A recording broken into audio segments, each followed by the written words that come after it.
What's up, guys? This is the third episode of Skers Scoop.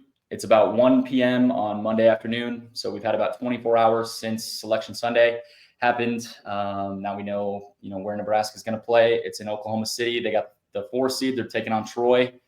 It should be a pretty exciting matchup. There's a lot of, mixed opinions on things, how they round it out. But here we are. We know what's going on. So, Brody, I'm just going to kind of pass it off to you if you want to give your maybe just like a quick overview of Troy, and then we'll kind of go from there. Sounds good. Yeah. I mean, looking at our poll, I was scared last night. I was really scared we were going to get Penn. Just Fran McCaffrey getting us. I would hate that, but I'm happy with our poll of Troy, especially with it being in Oklahoma City. And something I was seeing on Twitter the whole time is how they're all tall and they're not. I mean, we have a taller lineup than them actually, which is just huge. They do rebound well, which is something to look into because that's one of our downsides. But the biggest thing to look at here is they can't shoot a three as well. They are 219th in the country in three-point percentage, which is just huge because I feel like most teams that beat us just drill the threes well. So I'm fairly confident, but we'll see. Sure. Yeah. Okay. So we'll kind of go into our concerns here.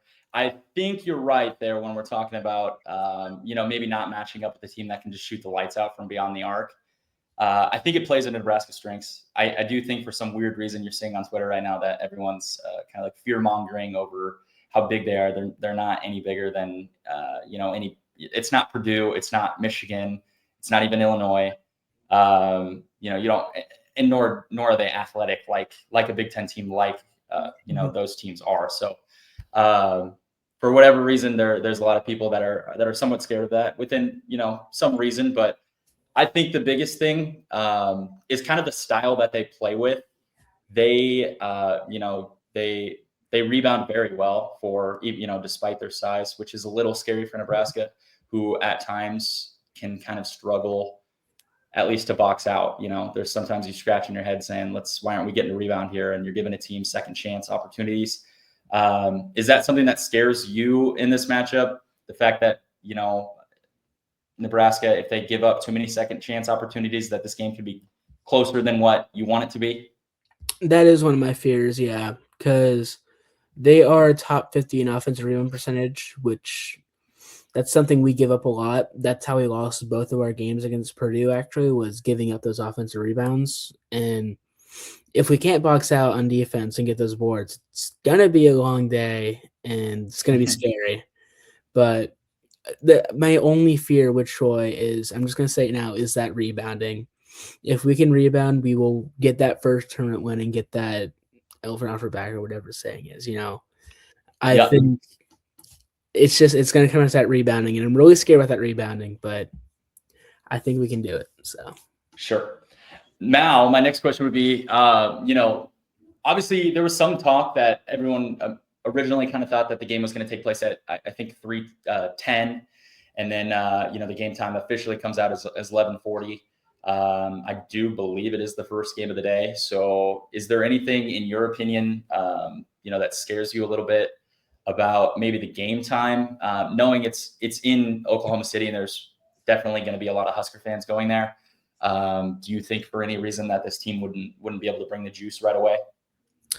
I mean, I'm not too worried about that because I feel like you're going to get your morning shoot around in, you're going to get all your warm-ups in, and there's not much of a break between your morning shoot around into your immediate warm-ups, which I think is going to help a lot compared to that 3:10. Sure.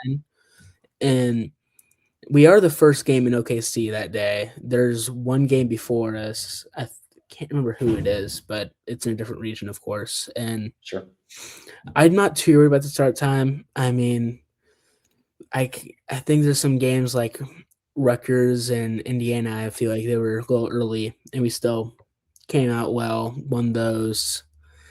I'm not too worried about start time. I don't think it's going to affect us too much. I'd almost rather play early because then you don't have as much nerves going in because you're not thinking about the whole game. There's not as much build up, So sure. I kind of like the early start time, honestly. Yeah. Okay. And I mean, assuming that they were able to advance, then it gives you theoretically a little bit more time to, game plan, scout your opponents, for the round of 32. The next thing I really wanted to point out is they shoot free throws at a very high level. They get to the line a lot, and specifically towards the back end. I actually just wrote about it in a story. But when you look at the first 20 games of the season that Nebraska obviously went undefeated, they managed to get to the free throw line a lot. Nebraska did, and hold opponents off of the free throw line relatively well. These last 12 games, it was almost the exact opposite. I think in the 6 losses, opponents were averaging 19 free throws a game, and Nebraska was averaging under 11. So, you're giving up 7 potential points per game that obviously you're not going to hit every free throw. But Troy is a team, I think they're averaging 19 free throws. How many? 21.8 free throws per game this season. So is that something? Obviously, Nebraska has Big Ten athleticism. They're not Sun Belt athletes, but so maybe that helps on the defensive end. But do you think that Nebraska can kind of stay in the clear of foul trouble? That would be maybe an area for concern if like a rink starts getting into foul trouble and then you run out of people to start defending their big guys. Is that a concern for you? Partially, because a big Ken Palm stat that I actually love a lot is average 2-point attempt distance, and Troy's top 10 in that, and their average distance is 4.5 feet.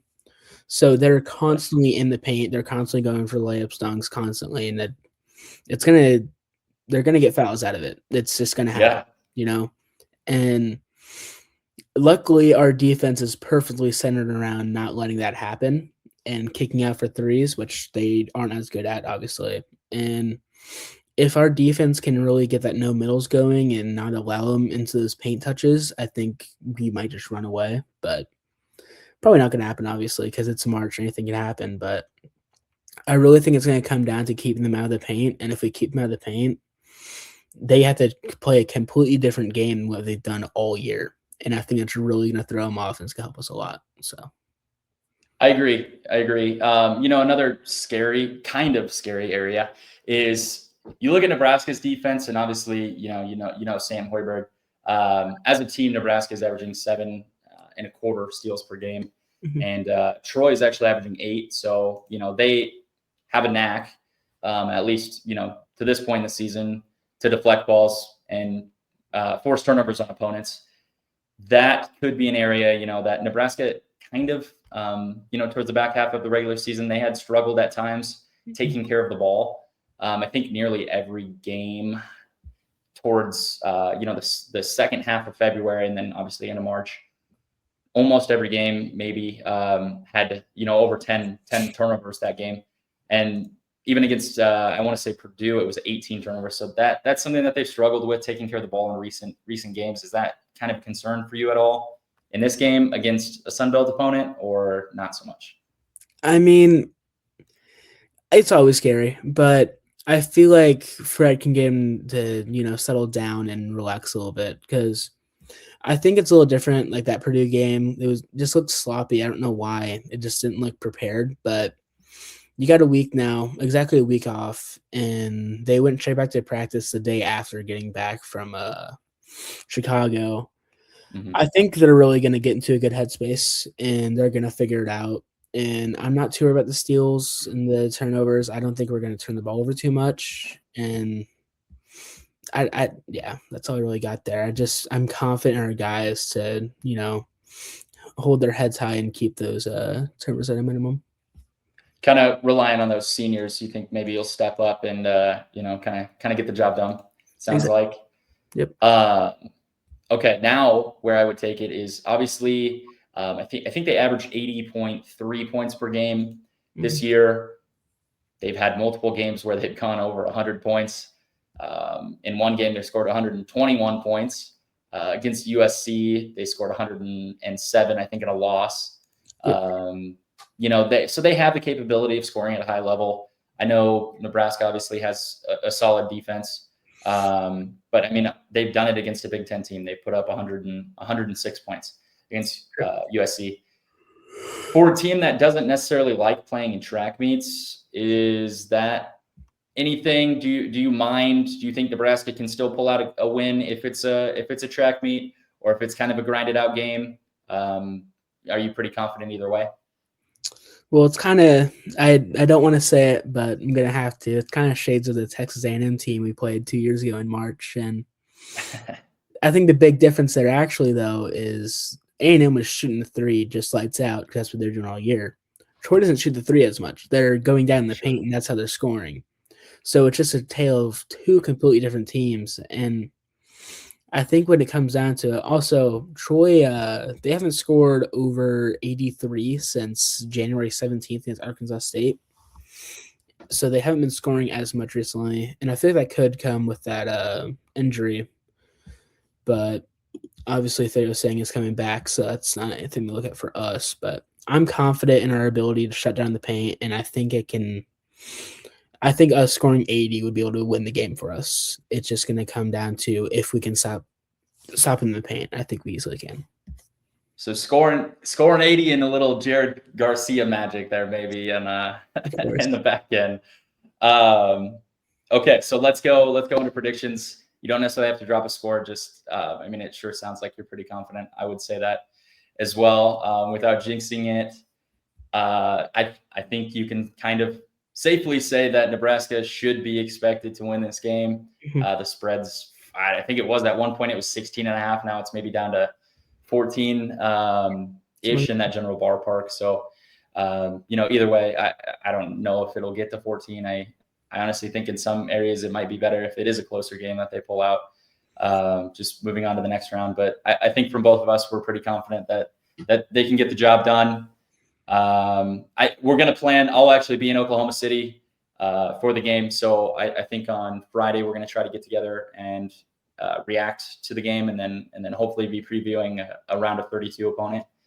So we'll kind of tentatively set that up for Friday there, but I think that'll do it for us here. Thank you guys for tuning in, and we'll see you hopefully later this week.